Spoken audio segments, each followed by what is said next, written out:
বাবা মা হচ্ছে সন্তানের জন্য নেয়ামত স্বরূপ, আল্লাহ প্রদত্ত শিক্ষক, গাইডলাইন বলেন, যেটাই বলেন কেন, বাবা মার কাছ থেকে সন্তান সুশিক্ষিত প্রথম শিক্ষাই গ্রহণ করে তার বাবা মার কাছ থেকে। তো বাবা মা হচ্ছে এমন একটা নিয়ামত যে সন্তানের জন্য সর্বোপরি ভালো মন্দর দিক নির্দেশনা তারা দিয়ে থাকে। তো যাই হোক, ইতিমধ্যে হয়তো বুঝে গিয়েছেন কিসের কথা বলতে চাচ্ছি। সেদিন ছিল আমার বাবা মার বিবাহবার্ষিকী, ৩৬তম বিবাহবার্ষিকী। তারা জীবনের ৩৬ বছর একসাথে চলেছে, অনেক কিছু পার করে তারা এই পর্যন্ত এসেছে তারা আমাদেরকে চেষ্টা করেছে মানুষের মতো মানুষ তৈরি করার জন্য। সুখে দুঃখে অনেক সময় তাদের সুখ ছিল, অনেক সময় দুঃখ ছিল। এগুলো পার করে তারা জীবনের ৩৬টা বছর একসাথে কাটিয়েছে। দোয়া করি আল্লাহর কাছে যে বাকি জীবনটাও যাতে তারা একসাথে কাটাতে পারে। আর তাদের ভিতরে যে মিল মহব্বত, আলহামদুলিল্লাহ, আলহামদুলিল্লাহ, মাশাআল্লাহ বলতে কেউ ভুলবেন না। অনেকটা মিল মহব্বত তাদের ভিতরে। এতটা মিল মহব্বত আমি আজ পর্যন্ত স্বামী স্ত্রীর ভিতরে খুব কমই দেখতে পারি। তাদের ৩৬ বছর জীবনের মধ্যে আমি তাদেরকে দেখি নাই।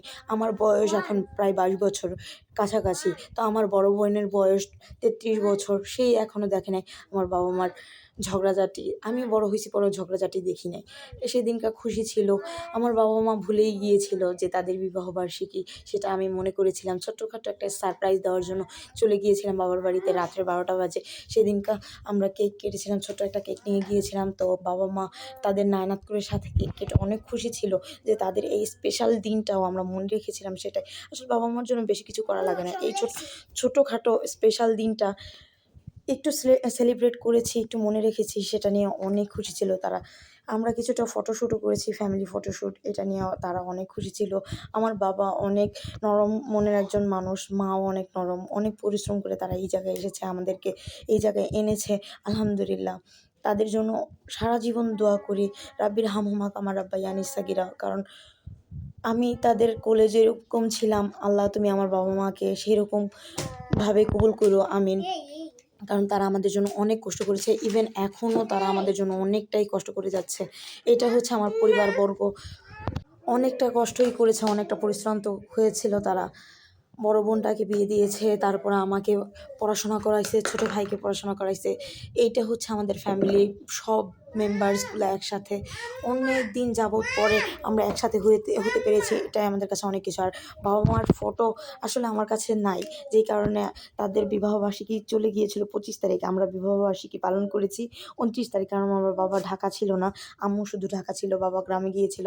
তো যেই কারণে বাবার বাড়িতে তখন যাওয়া হয় না। 29 তারিখ বাবা এসেছে, 29 তারিখে আমার যাওয়া হয়েছে। তো যে তাদের যে এই দিনটা আমরা মনে রেখেছিলাম, বাবা মা অনেক খুশি ছিল। যাই হোক, বাবা মার খুশিতেই খুশি। সবসময় তারা আমাদের জন্যই অনেক কিছু করে গেল। আর তারা সবচেয়ে বেশি খুশি কি জানেন? তাদের নায়নাতপুরদের নিয়ে। এই যে এই দুজনকে নিয়ে তারা খুশি, তাদের খুশি দেখে আমরাও খুশি। যাক আলহামদুলিল্লাহ, অনেক বছর পর এরকম একটা দিন আসবে। এটা অবশ্য আমার বড় বোন আমাকে মনে করে দিয়েছিল, যেটা আসলে আমি ভুলে গিয়েছিলাম। আমি ভুলে গিয়েছিলাম বলতে আমি জানতাম না যে তাদের বিবাহবার্ষিকী কবে। তো আমার বড় বোন বলেছিল, থ্যাঙ্কস টু হার, যে সে আমাকে মনে করে দিয়েছিল। আর ছোটোখাটো আয়োজন, খাবারের আয়োজনও করেছিলাম, কিন্তু সেগুলো ক্লিপ নিতে ভুলে গিয়েছিলাম। তো যাই হোক, সবাই ভালো থাকবেন, সুস্থ থাকবেন, আমাদের জন্য দোয়া করবেন। আল্লাহ হাফিজ, বাই বাই।